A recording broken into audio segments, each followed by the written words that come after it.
سنت رسول اللہ کے خلاف ہو. جو سنت رسول اللہ کے خلاف ہے اس نے توہین رسالت کی اور نتیجتاً اس بینک مینیجر کو قتل کر دیا. تو یہی کیفیت ہمیں نظر آتی ہے پاکستان کے دینی اداروں کی اور اسی طریقے سے پاکستان کے سیاسی اداروں کی, کہ وہ کسی نہ کسی طریقے سے اپنے مخالف کے خلاف ایک شدت والا کام کرنے کے لیے ایک جواز ڈھونڈتے ہیں. لہٰذا ہم دیکھتے ہیں کہ پاکستان میں توہین دین کے نام پہ قتل کیا جاتا ہے, توہین مذہب کے نام پہ قتل کیا جاتا ہے, توہین رسالت کے نام پر قتل کیا جاتا ہے, توہین صحابہ کے نام پر قتل کیا جاتا ہے, توہین اصحاب کے نام, توہین امہات المومنین کے نام پر قتل کیا جاتا ہے. تو دوسری جانب ہم دیکھتے ہیں کہ جب جمہوری تنظیموں کے خلاف بات ہو تو ایشو اٹھایا جاتا ہے کہ یہ جمہوریت کی مخالفت ہو رہی ہے. جمہوریت کی مخالفت نہیں ہو رہی, بلکہ یہ کہا جائے گا کہ بعض ان لوگوں کی مخالفت ہو رہی ہے کہ جنہوں نے پاکستان کو جمہوریت کے نام پر نقصان پہنچایا. بالکل اسی طریقے سے ہم دیکھتے ہیں کہ جب پاک فوج کے کسی فرد کی مخالفت ہو تو یہ شور مچایا جاتا ہے کہ پاکستان کی سالمیت کی مخالفت ہو رہی ہے, پاکستان کے وجود کی مخالفت ہو رہی ہے, اور پاکستان کی حدود کی مخالفت ہو رہی ہے, اور پاکستان کی آزادی کی مخالفت ہو رہی ہے, اور پاک فوج کی مخالفت ہو رہی ہے. تو اس مغالطے سے کام نہ لیا جائے. کوئی بھی شخص, چاہے وہ مولوی ہو, ملا ہو, چاہے وہ سیاستدان ہو, چاہے وہ جج ہو, اور چاہے وہ فوجی ہو, اس پر اعتراض بھی ہو سکتا ہے, لیکن علمی طریقے سے اور اخلاقی طریقے سے اس کے کام کو بھی ٹوکا جا سکتا ہے. فوج ہماری سر آنکھوں پہ, فوج کا دفاع ضروری ہے, پاکستان کی سالمیت ضروری ہے, لیکن ہر فوجی کا احترام اس طریقے سے کہ اس پر اعتراض نہ کیا جا سکے, اس کی پالیسی کو کچھ نہ کہا جا سکے, یہ بات بالکل غلط ہے اور مغالطہ ہے. اسی طریقے سے ہم دیکھتے ہیں کہ عدلیہ کے موضوع کو ایشو بنا دیا جاتا ہے, توہین صحابہ کی طرح اور توہین رسالت کی طرح توہین عدالت کا موضوع اٹھا دیا گیا ہے. کیا بھٹو صاحب کو پھانسی دینے والا وہ شخص کہ جس کو ضیاء نے جج بنایا دوبارہ, کیا وہ جج نہیں تھا؟ کیا اس پر اعتراض نہ ہو؟ تو ججوں پر بھی اعتراض ہونا چاہیے, ان کے کام کو بھی دیکھنا چاہیے, خصوصاً جب یہ نظر آ رہا ہو کہ دھاندلیاں ہو رہی ہیں یا جج بک رہے ہیں, تو ان موضوعات کو کھل کے ڈسکس کرنا چاہیے. اب یہاں پر یہ بات واضح رہے کہ کسی بھی ملک پر کسی کا بھی غلبہ نہیں ہونا چاہیے, اور استعمار ہوتا ہے, چاہے وہ برٹشر کا استعمار ہو, چاہے وہ ہالینڈ والوں کا استعمار ہو, چاہے وہ بیلجیم والوں کا استعمار ہو, چاہے وہ اٹلی والوں کا استعمار ہو, اور چاہے آج کے دور میں امریکہ ہو یا روس ہو یا چین ہو. ان کے بارے میں بھی توجہ دلائیں کہ جو پازیٹیو بات ہو اس کو الگ سے ڈسکس کرنا چاہیے, جو نیگیٹو ہو اس کو الگ سے ڈسکس کرنا چاہیے. پاکستان پہ نہ امریکہ کا قبضہ ہونا چاہیے, نہ روس کا اور نہ چین کا. چین کی حمایت میں جتنا ہم آگے جا رہے ہیں یہ بھی مناسب نہیں. کیا وہاں پر دیندار آزاد ہیں یا مسلمان آزاد ہیں؟ کیا وہاں پر لوگ اپنی بات کر سکتے ہیں؟ کیا علم ہے لوگوں کو کہ دنیا میں سب سے زیادہ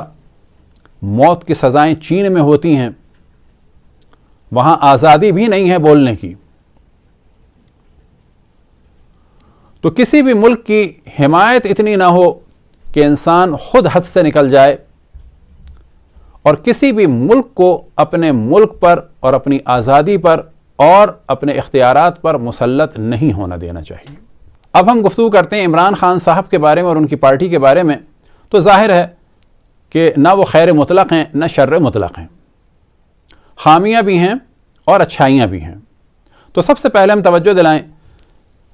کہ 5 سال مکمل ہونے دینے چاہیے تھے جمہوری طریقے سے. یہ جو پاکستان کا کلچر ہے کہ حکومتوں کو ختم کر دیا جاتا ہے, یہ کام قطعاً مناسب نہیں.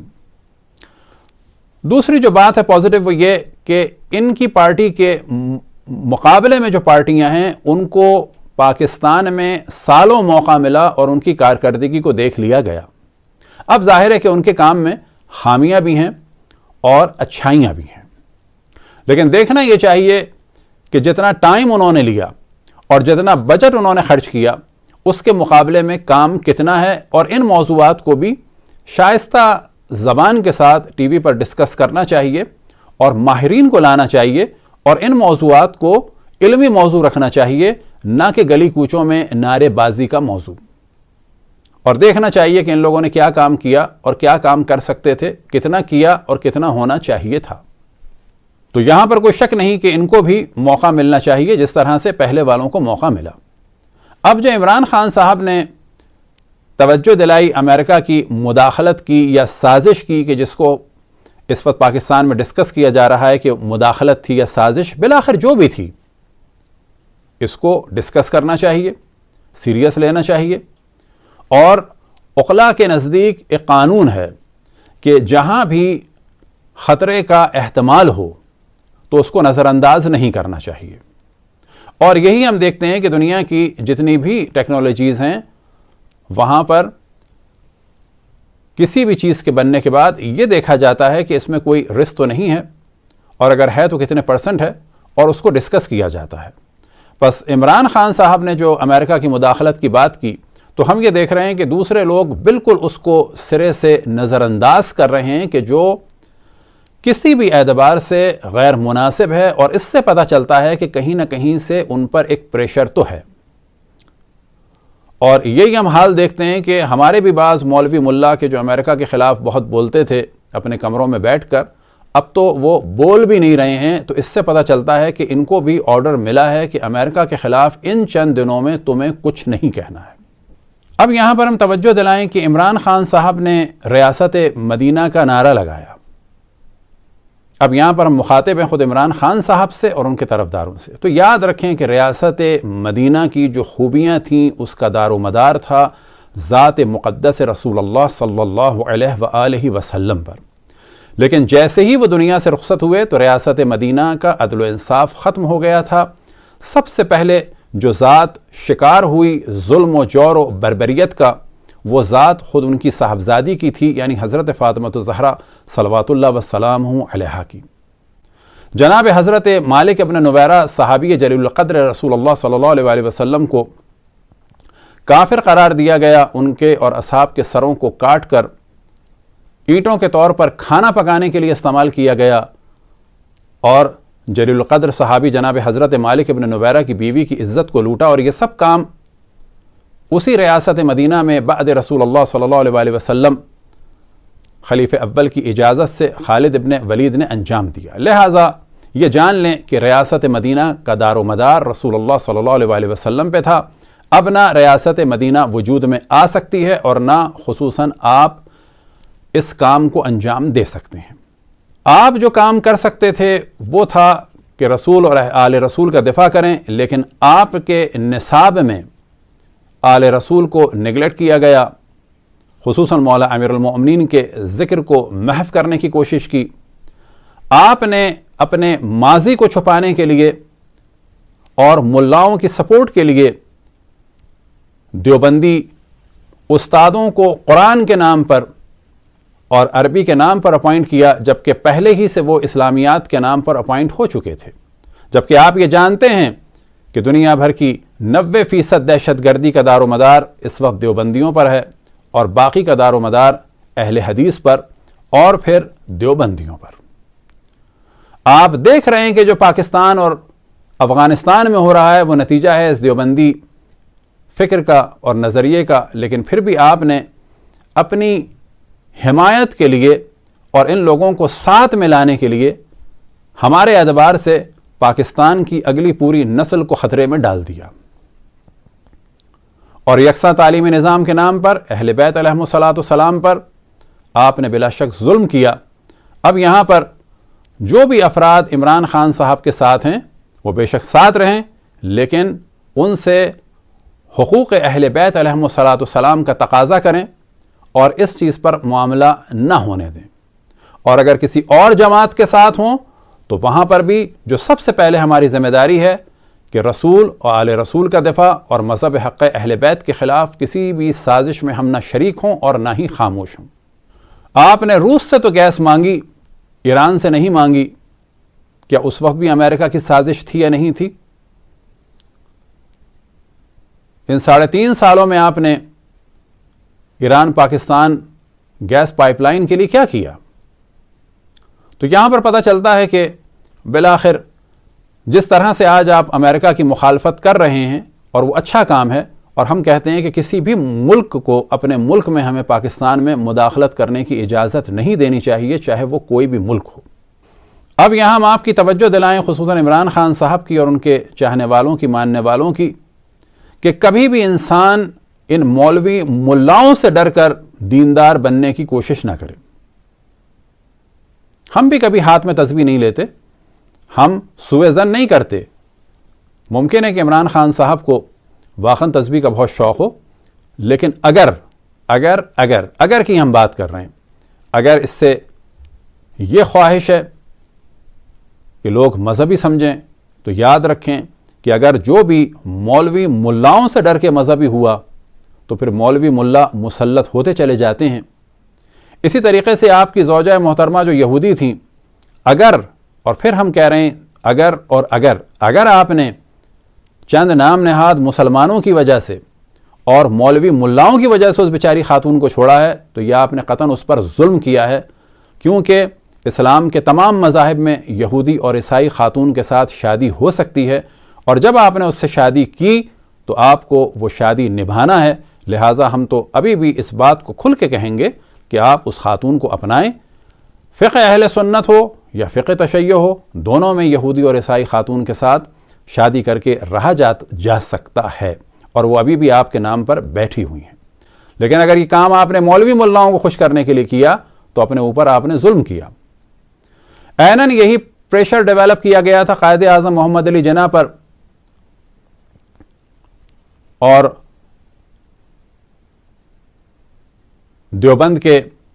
حسین مدنی نے ان کی زوجہ کی توہین بھی کی، ان کے خلاف کتاب بھی لکھی، لیکن قائد اعظم نے کبھی بھی ان مولوی ملاؤں کے پریشر کو قبول نہیں کیا۔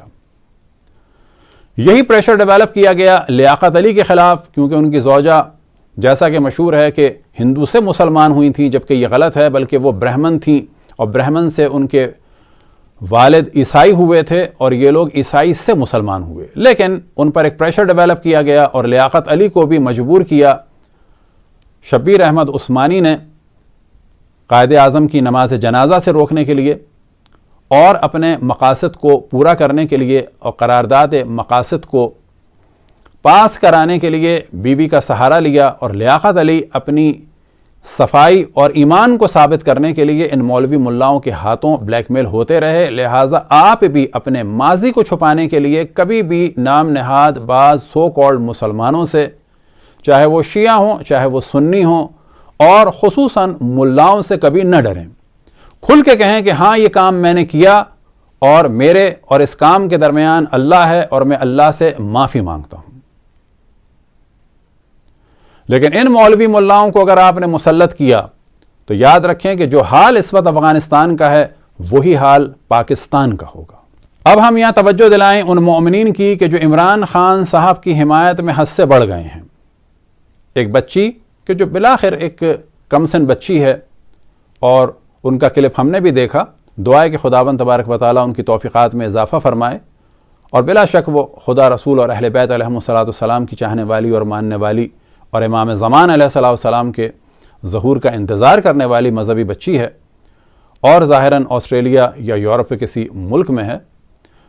تو اس کے بچی کے خلاف قطعاً گندی زبان استعمال نہ کی جائے، کیونکہ وہ ایک کمسن بچی ہے۔ اس نے جو مولوی ملاؤں سے سنا، تو اصل میں تو یہ مولوی ملا مذمت کے قابل ہیں، اور ہم اس موضوع پر ایک لیکچر بھی ریکارڈ کر چکے ہیں کہ یہ جو ایک جعلی روایت بنائی گئی ہے کلو یوم عاشورہ و کلو ارض کربلا، یہ قطعاً غلط ہے، اور نہ فقط یہ کہ یہ روایت نہیں ہے، حتیٰ ضعیف روایت بھی نہیں ہے، اور ہماری کسی کتاب میں بھی نہیں ہے۔ اسی طریقے سے یہ معارض ہے اور ٹکرا رہی ہے صحیح روایات اور مشہور روایات سے، کہ جن میں واضح ائمہ علیہم السلام کا پیغام ہے، لا یوم کا یوم کا یا ابا عبداللہ، کہ امام حسین کی مظلومیت کا دن یعنی عاشور جیسا کوئی بھی دن نہیں ہے۔ اسی طریقے سے مولوی ملاؤں نے ہمارے جو ظہور کے نام پر سیاست بازیوں کا بازار گرم کیا ہے، کہ کبھی کسی کو کچھ بناتے ہیں کبھی کسی کو کچھ بناتے ہیں فقط سیاسی فوائد کے لیے، تو اس بچی کی غلطی نہیں ہے، یہ جو اس نے بعض مولوی ملاؤں کو سنا تو اس کو ایسا لگا۔ لہٰذا ظہور سے اور امام زمان علیہ السلام کے نام سے بھی نہ کھیلا جائے، اور کسی کو بھی نہ علی زمان بنانا ہے، نہ حسن زمان، نہ حسین زمان. علی زمان، حسن زمان، حسین زمان صرف اور صرف اور صرف اور لاکھوں دفعہ صرف امام زمان علیہ الصلوۃ والسلام کی ذات مقدس ہے. عمران خان صاحب کی حمایت میں اتنا نہ جایا جائے کہ ان کو امام حسین سے نسبت دی جائے، اور نتیجہ یہ نکلے گا کہ پھر نواز شریف یا شہباز شریف یا آصف زرداری کو یزید بنایا جائے، تو یہ بھی بالکل غلط ہوگا. یہ جو ہمارے قوم میں شدت ہے کہ ٹھک سے کسی کو حسن زمان، حسین زمان بنانا، علی زمان بنانا، اور پھر اس پر اعتراض کرنے والے کو فوراً جو ہے وہ یزید یا شمر یا معاویہ بنا دینا، یہ افراط و تفریط ہے. علمی اعتراض کیا جائے اور علمی دفاع کیا جائے، دونوں چیزیں لاجیکلی ہونی چاہیے. لہٰذا ہم دوبارہ گزارش کریں کہ اس کم سن بچی نے جو کچھ کہہ دیا وہ سب کچھ کہا کہ جو بعض مولوی ملاؤں نے کہا، جو بھی ان کے خلاف لکھا گیا ہے، جو ان کے خلاف بولا گیا ہے. گزارش ہے کہ یہ جانیں کہ بچوں کو بچوں ہی کی طریقے سے ڈیل کرنا چاہیے. ہاں، اگر ایسی باتیں علماء کر رہے ہوں تو ان سے ضرور حساب لینا چاہیے. اور یہ باتیں وہاں سے نکلیں کہ جب علی زمان، حسن زمان، حسین زمان غیر معصوم کو بنایا جائے، یا اس جھوٹی روایت کو پھیلایا جائے کہ کل یوم عاشورہ و کل ارض کربلا. اب آخر میں ہم توجہ دلائیں کہ امریکہ نے دیوبندیوں کو، وہابیوں کو اور سلفیوں کو، اب یہ یاد رکھیں کہ پاکستان میں جو ہیں یہ دیوبندی ہیں، یہ وہابی نہیں ہیں، اور سلفی الگ ہیں اور وہابی الگ ہیں. ان لوگوں نے، خصوصاً دیوبندیوں نے اور پھر سعودی عرب کے وہابی ملاؤں نے، امریکہ کو خوش کرنے کے لیے لاکھوں کی تعداد میں تیونس، الجزائر، مراکش، لیبیا، یمن، یورپ، امریکہ، اسی طرح سے افریقہ کے بعض ممالک، سوڈان ہو یا مالی ہو یا اور دیگر ممالک ہوں، وہاں پر امریکہ نے مسجدیں بنوائیں، ان مولویوں کو مسلط کیا، اور ان لوگوں نے امریکہ کی خوشنودی کے لیے مجاہدوں کو وہاں سے جمع کیا، اور لاکھوں کی تعداد میں، اور جب کہا جا رہا ہے لاکھوں کی تعداد، تو یہ 20 لاکھ سے زیادہ افراد انہوں نے امریکہ کی خوشنودی کے لیے قتل کروا دیے. آج ان سے سوال کیا جائے کیا روس نکل گیا افغانستان سے تو امریکہ تو موجود ہے، اس خطے میں امریکہ کے اڈے تو موجود ہیں، طالبان کو امریکہ نے بنایا اور ان طالبان کو امریکہ ہی والے لے کے آئے ہیں، تو کیا واقعاً یہ 20-25 لاکھ افراد مسلمانوں کے جو بلا شک اکثر دیوبندی اور اہل حدیث اور وہابی تھے، لیکن بالآخر انسان تھے، ان کی بھی مائیں تھیں، ان کی بیویاں تھیں، ان کے بچے تھے، کتنے جوان تھے، وہ سب قتل ہو گئے. کیا اس لیے قتل ہوئے تھے کہ روس چلا جائے اور امریکہ آ جائے اور کارمل کی حکومت ختم ہو جائے اور طالبان جیسے وحشی اور درندے آ جائیں؟ بلا شک اگر 20 سے 25 لاکھ مسلمانوں کے قتل کے بعد طالبان کے ہاتھ میں حکومت جانی تھی تو بلا شک اس سے بہتر تھا کہ بغیر قتل عام کے افغانستان میں روس والے رہتے. کم سے کم یہ عالم نہ ہوتا کہ آج ایک اچھی بڑی تعداد افغانیوں کی جو یورپ اور امریکہ میں ہے وہ دین سے بھی دور ہو چکی ہے، کیونکہ ان کو دین نظر آتا ہے طالبان کی صورت میں اور دیوبندیت کی صورت میں. وہ ہمارے لوگ کہ جو کل تک امریکہ کے خلاف نعرے لگا رہے تھے، کیونکہ وہ مذہب حق اہل بیت کا دفاع تو نہیں کر سکتے، آج تک انہوں نے اہل بیت کا دفاع کیا. امریکہ کی مخالفت اگر ایران کرتا ہے تو اسے اقتصادی مشکلات بھی دیکھنی پڑتی ہیں اور سیاسی مشکلات بھی. لیکن سوال یہ پیدا ہوتا ہے کہ پاکستان میں ہمارے بعض ملا اگر امریکہ کے خلاف بولتے ہیں تو بولنا چاہیے، لیکن انہیں کوئی خطرہ نہیں ہے. لیکن ان لوگوں کے خلاف نہیں بولتے کہ جن سے ان کو خطرہ ہو سکتا ہے. لیکن اب جن اداروں کے وہ ہاتھ میں ہیں ان کی خوشنودی کے لیے تو اب وہ امریکہ کے خلاف بھی نہیں بول رہے. کیا امریکہ کی سازشیں عالم اسلام کے جو خلاف تھیں ختم ہو گئیں؟ کیا امریکہ کی وہ سازشیں جو ایران کے خلاف تھیں وہ ختم ہو گئیں؟ آج کیوں نہیں امریکہ کے خلاف گفتگو کی جا رہی؟ تو یہاں سے پتہ چلتا ہے کہ یہ افراد کہ جو ملت میں افتراق اور اختلاف کا سبب تھے اور مذہب حق اہل بیت پر عقیدتی حملے کر رہے تھے، در حقیقت یہ خود دشمن کے ایجنٹ ہیں اور بزدل ترین لوگ ہیں۔ آج ان کی زبان سے امریکہ کے خلاف ایک جملہ بھی نہیں نکلتا۔ دعا ہے کہ خداوند تبارک و تعالی مملکت خداداد پاکستان کی حفاظت فرمائے، اور جتنی سیاسی تنظیمیں ہیں انہیں یہ سمجھنے کی توفیق عطا فرمائے کہ پاکستان میں اگر ایک شخص بھی بھوکا رہتا ہے، پاکستان کے اسپتالوں کے اگر حالات خراب ہیں، پاکستان میں اگر کوئی شخص آپ کی نااہلی کی وجہ سے مر جاتا ہے، یا حتیٰ اگر بجلی نہ ہونے کی وجہ سے کوئی اسپتال میں مر جائے، یا کم از کم یہ تصور کریں کسی کی رات کو آنکھ کھل جائے، ان سب چیزوں کا حساب آپ تمام حاکموں کو دینا ہوگا۔ اگر کہیں روڈ خراب ہے اور کوئی ایکسیڈنٹ ہوتا ہے، اس کا حساب بھی آپ کو دینا ہوگا۔ تو پاکستان کی جتنی بھی سیاسی تنظیمیں ہیں، جتنے بھی ان کے قائدین ہیں، جان لیں کہ عنقریب دنیا سے جانا ہے، اور خداوند تبارک و تعالیٰ کی بارگاہ میں ایک ایک چیز کا حساب ہوگا۔ عام افراد سے فقط ان کے بارے میں حساب ہوگا، لیکن آپ حاکموں سے پوری قوم کا، ان کے سونے کا، ان کے جاگنے کا، ان کے کھانے کا، ان کے پینے کا، ان کے علاج کا، ان کے معالجے کا، ان کی پڑھائی کا، ان کی لکھائی کا، اور ہزار چیزوں کے بارے میں سوال ہوگا۔ دنیا مختصر ہے، آپ سب کی عمریں بھی 60 سے اوپر جا چکی ہیں۔ آپ اپنے آپ کو کتنا بھی دھوکہ دے لیں، لیکن یاد رکھیں آپ اپنے آپ کو 1 سال، 10 سال، 20 سال، 40 سال کا دھوکہ دے دیں، لیکن اپنے آپ کو 100 سال کا یا مزید 60 سال کا دھوکہ نہ دیں۔ عنقریب عمریں ختم ہونے والی ہیں۔ یہی ہماری گزارش ہے عمران خان صاحب سے، یہی گزارش ہے آصف علی زرداری صاحب سے، یہی گزارش ہے نواز شریف صاحب اور شہباز شریف صاحب سے اور باقی سیاستدانوں سے کہ عنقریب دنیا سے جانا ہے، ہاتھ خالی ہوں گے، اور آپ لوگ اللہ سبحانہ و تعالیٰ کی بارگاہ میں کھڑے ہوں گے، اور ان تمام انسانوں کا حساب دینا ہوگا کہ جو آپ کی